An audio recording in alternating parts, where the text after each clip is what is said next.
Adam, how nice was it to get Jamison Crowder, Denzel Mims, and Brashad Perriman on the field for the first time? That was good. I think the guys made a huge difference. Obviously, we were able to get some explosive plays. I mean, that's what we envisioned when we kind of put that group together. You know, unfortunately, it took 9 weeks to get them all on the field at the same time. How will things change now for you guys going forward if you're able to continue to hit on some of these vertical shots in terms of the way defenses are going to try to scheme up against you? Yeah, I mean, we'll just see less cover one. We'll see less loaded boxes, should get some middle field open, where teams will, we'll be able to actually get some lighter boxes to run the ball. Let's look at some of these plays. Here you got Crowder motioning across the formation. Then Perryman's going to the sideline while Mims takes the center of the field. This is something New England probably does more on first and second down than anybody else in the league, which is they're manned up on the outside. You can see this guy's coming in motion with Crowder. They're bringing everybody. They're bringing all these guys. He has the guy in the middle of the field. He's going to end up having the tight end. So it's a form of zero. We're quick game here, and the way we have this set up is he's coming across for him, which 21 has the back, so he's going to be the last guy that we got to beat with the hug rush. We got everybody else picked up. It's a blockable zero. And now he gets off coverage, catches a slant, and now he's got opportunity to make a big play. What do you think about Mims' potential in terms of yak, the yards after the catch? He's such a big guy, and he's hard to bring down. Yeah, he's one of those guys when you see him, he looks – he's heavier than what he looks. He's stronger than what people think. When you watch his run blocking, you'd be surprised how physical he is at the point of attack. When he gets the ball in his hands, he runs aggressively.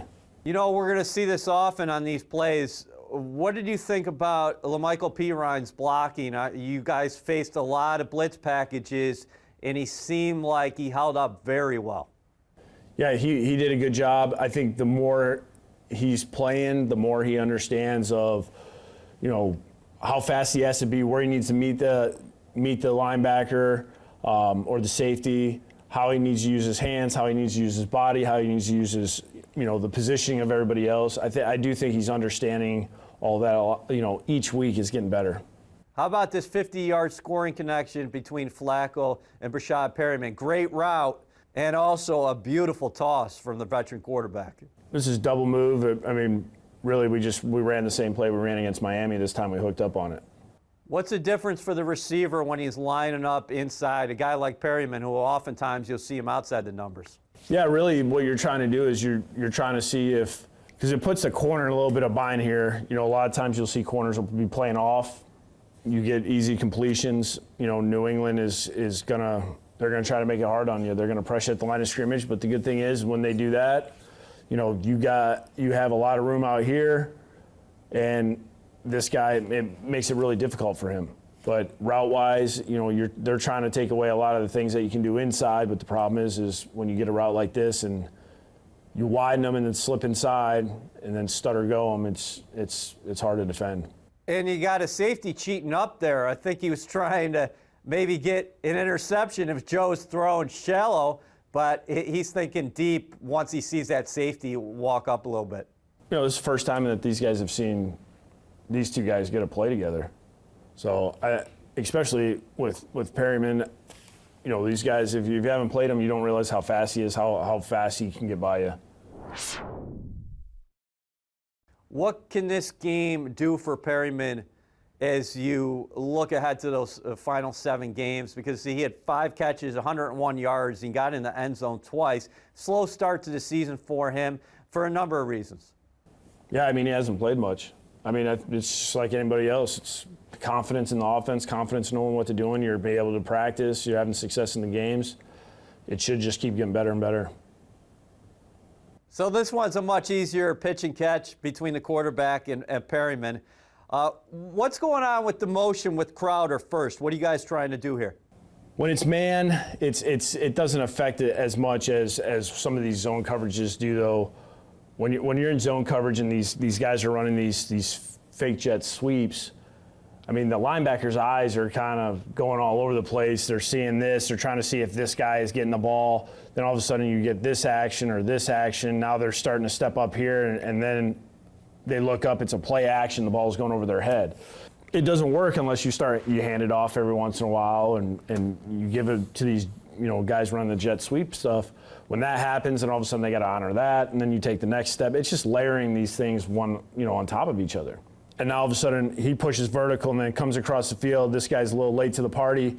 But now when you got Mims here, he's on the outside running. This guy's a little hesitant to dive down and go help this thing, because if he does that, then this ball goes up over the top.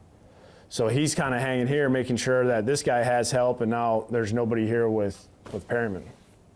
Perriman again winning at the line of scrimmage here, and J.C. Jackson eventually goes down on this one. This is a good job of Perriman getting on this guy and then bouncing around and then making sure that he catches this ball, stays in bounds. And we needed him to win on this thing, because what they're doing is they're three-man rushing. They're basically making sure 82 does not get the ball. I mean, he is surrounded. So, did you anticipate that going into this game, that Belichick, for years, Belichick... What does he say? Take away your top guy. And right. Here you go, you counter, and you have big games from Perriman and Mims. Yeah, that's what you have to have against them. Your best player can still have a good game, but you need guys around him to have their best game.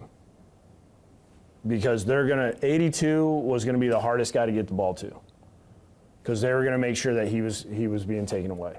What did you want the guys to do over their bye? Because you said it, this is an unusual bye week.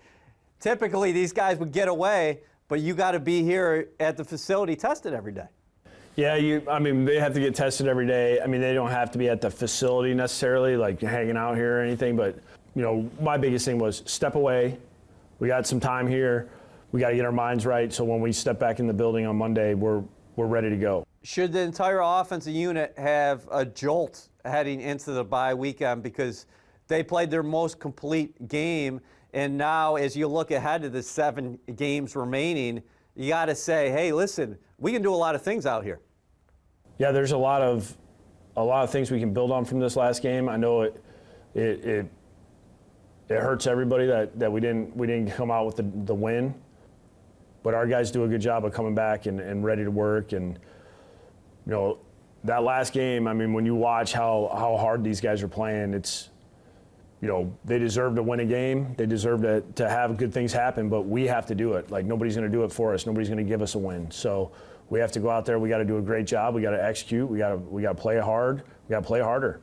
Whatever we got, we got to lay it on the line, like our guys are trying to do every week. But we're going to have to go find a way to take a win instead of we can't just hope somebody's going to give us a win.